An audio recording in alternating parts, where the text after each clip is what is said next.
As Mr. Arun Jaitley is addressing the press, let's cross live. जो किसान किसी आपदा से पीड़ित हैं, उन्हें जो मुआवजा मिलता था उसमें 50% की वृद्धि की गई है। जो एलिजिबिलिटी क्राइटेरिया था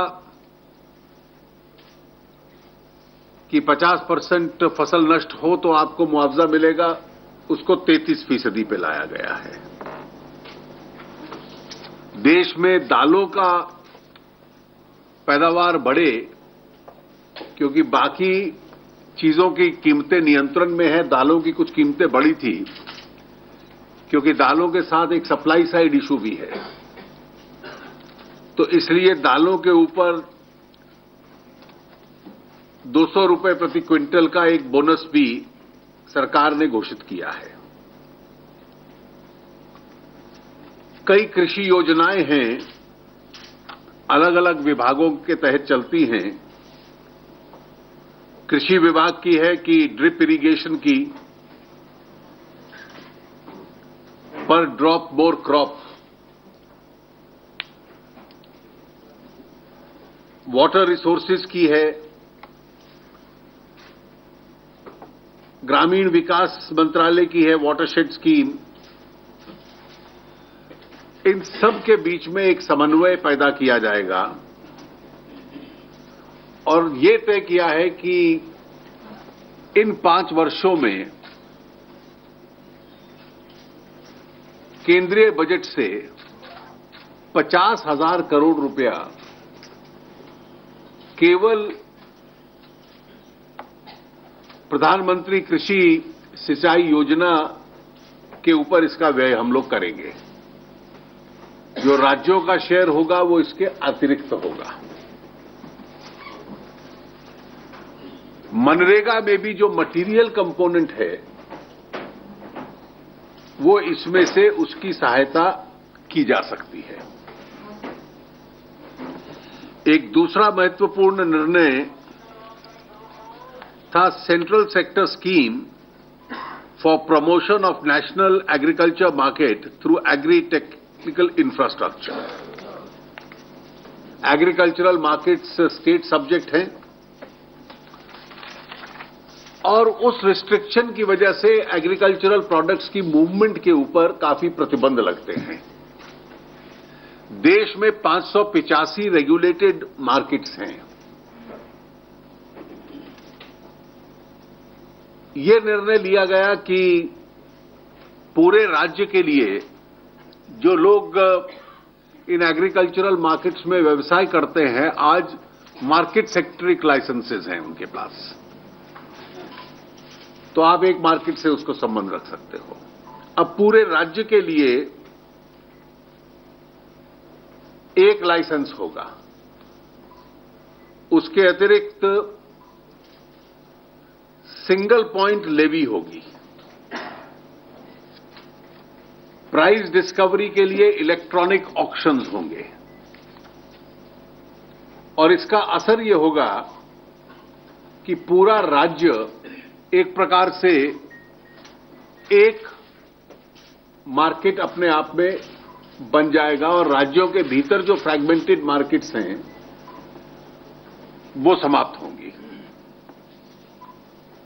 अलग अलग राज्यों को भी ये कहा गया है कि क्योंकि हर राज्य का अपना लॉ है, तो जो उनका प्लेटफॉर्म होगा वो एक दूसरे के साथ मिलता जुलता होगा, ताकि एक राज्य को एक मार्केट बनाना, यानी छोटी छोटी फ्रैगमेंटेड मार्केट्स को समाप्त करके बड़ी मार्केट बनाना, कि seamless transfer of agricultural commodities in the state can take place, जिससे किसान के लिए बाजार का साइज बहुत बढ़ेगा। वो केवल एक कैप्टिव मार्केट तक सीमित रहेगा, ये नहीं होगा। दूसरा कदम इसका है कि राज्यों के भीतर भी समन्वय लाकर उसके प्लेटफॉर्म को एक प्रकार से कॉमन करना, कि आने वाले कल में अगर राज्य के बियॉन्ड भी जाने की स्थिति हो तो उसके संबंध में विचार किया जा सकता है। कृषि के इन दो महत्वपूर्ण निर्णयों के अलावा जो स्किल डेवलपमेंट एक सरकार की स्किलिंग इंडिया कार्यक्रम है, उसमें के संबंध में भी कल महत्वपूर्ण निर्णय हुए हैं। एक निर्णय है कि national policy for skill development and entrepreneurship 2015 इसको अप्रूव किया गया है। The policy aims to align supply with demand, bridging existing skill gaps, promoting industry engagement, operationalize the quality assurance framework, leveraging technology and promoting apprenticeship to tackle the identified issues. इसके अतिरिक्त common norms for skill development schemes implemented by the Government of India और एक skill development mission,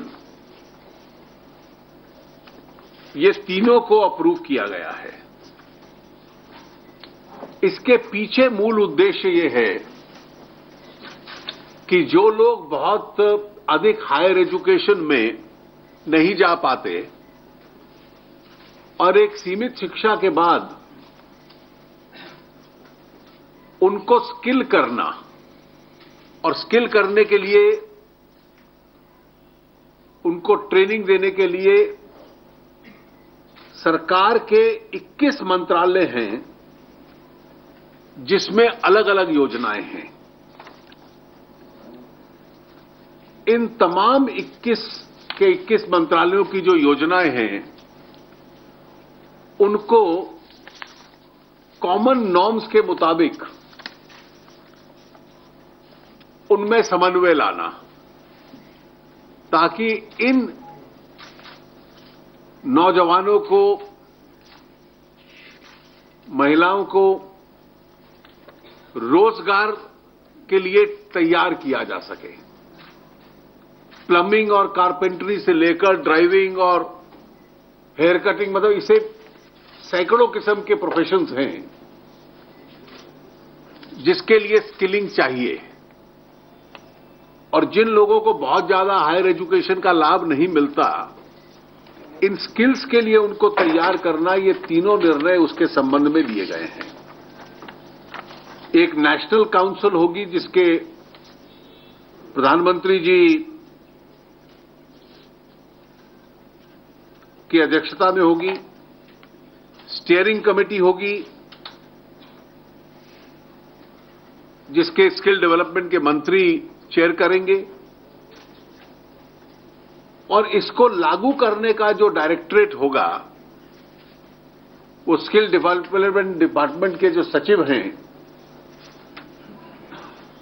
वो उसके programme निर्देशक एक प्रकार से होंगे, उसको लीड करेंगे। इससे करोड़ों की संख्या में देश के नौजवानों को स्किल किया जाए और स्किल डेवलपमेंट मंत्रालय एक प्रकार से नोडल मिनिस्ट्री होगी जो इस सब नॉर्म्स के मुताबिक जितनी भी स्किलिंग इंस्टीट्यूशंस और कार्यक्रम हैं सरकार के विभिन्न मंत्रालयों में, उसको एक प्लेटफॉर्म पे लाने का प्रयास करेगी। मुझे इतना ही कहना था। कृषि मंत्री जी और सेक्रेटरी स्किल डेवलपमेंट इस पे कुछ कहना चाहेंगे तो वो कहेंगे। कृषि बाजार के संबंध में चूंकि राज्यों के माध्यम से होना है, तो पिछले 1 वर्ष के अंदर सभी राज्यों के जो विपणन के मंत्री हैं और अधिकारियों के साथ बातचीत करते करते सभी राज्यों ने लगभग इस बात को स्वीकार किया और इस दिशा में काम तेज किया कि राज्यों के अंदर एक प्लेटफार्म, एक राज्य के ही अंदर यदि 20 मंडी है तो अलग अलग कानून है। तो इस दिशा में सभी राज्यों ने प्रयास कर लिया है, शुरू किया है। बिहार और केरल में चूंकि ये व्यवस्था नहीं है मंडी का, तो इन दोनों को छोड़कर उत्तर प्रदेश की सरकार भी से सहमत हो गई है। और कर्नाटक ने इस दिशा में बहुत आगे काम किया है, अग्रगणी भूमिका निभाई है। तो 9 जुलाई को 9-10 दिन देश के सभी कृषि के जो विपणन मंत्री हैं, डायरेक्टर हैं और कृषि सचिव मेरे साथ हुबली जा रहे हैं और उसका अध्ययन भी करेंगे और अपने अपने राज्यों में जो काम कर रहे हैं उनको इनसे मदद मिलेगी। और आज भी सभी राज्यों के अधिकारियों को अभी बुलाया है एसोचैम के माध्यम से 12 बजे एक कार्यक्रम है। तो इस दिशा में 1 साल से जो प्रयास हो रहे थे, तो राज्यों के अंदर अब एक प्लेटफार्म आने की स्थिति लगभग बन गई है। और इसी साल हम पूरे देश के लिए नेशनल एग्रीकल्चर मार्केट का एक लॉन्च करेंगे हम, और राज्यों को भी जोड़ेंगे। और इस साल 200 करोड़ रुपया इसके लिए रखा है कि 585 जो मंडियां हैं उनको हम इंफ्रास्ट्रक्चर, आईटी के हैंड्स भी उनको देंगे 2-2 और कंप्यूटर की व्यवस्था करेंगे। तो इस प्रकार से मुझको लगता है कि पूरे देश के अंदर धीरे धीरे राष्ट्रीय कृषि बाजार के नेटवर्क से पूरा भारत का जो कृषि उपज मंडी है जुड़ने की दिशा में हम बहुत तेजी से आगे बढ़ेंगे। प्रधानमंत्री सिंचाई योजना के संबंध में विस्तार से बताया गया है। ये जिला लेवल पर सिलेक्शन कमेटी होगी और जो प्रखंड के अंदर से ये सारे उसको सहयोग मिलेंगे। ब्लॉक लेवल पर वो प्लान बनाने में सहयोग करेंगे, हर ब्लॉक से के अधिकारी सहयोग करेंगे। तो जिला की जो समिति होगी, उसके अलावा एक उप समिति भी होगी जो नीचे से योजनाओं को तैयार करके लाएगा और जिला इरिगेशन प्लान बनाएगा। और राज्य कमेटी जो होगी उसका सिलेक्शन करेगा। और राज्य कमेटी जो होगी तो उसमें हमारे 3 मंत्रालय के, जल संसाधन मंत्रालय, कृषि मंत्रालय और ग्रामीण विकास मंत्रालय के 3 अधिकारी भी उस कमेटी में रहेंगे और राष्ट्रीय स्तर पर प्रधानमंत्री जी उसकी मॉनिटरिंग करेंगे।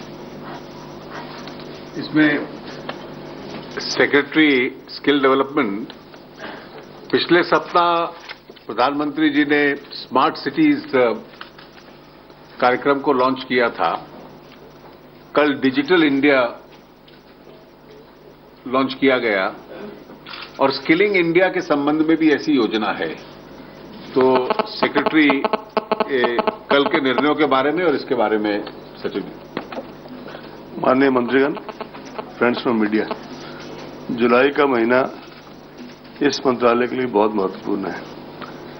जुलाई में इस मंत्रालय का एक विभाग के तौर पर गठन हुआ और 1 जुलाई को 3 बहुत इंपॉर्टेंट डिसीजंस कैबिनेट द्वारा लिए गए।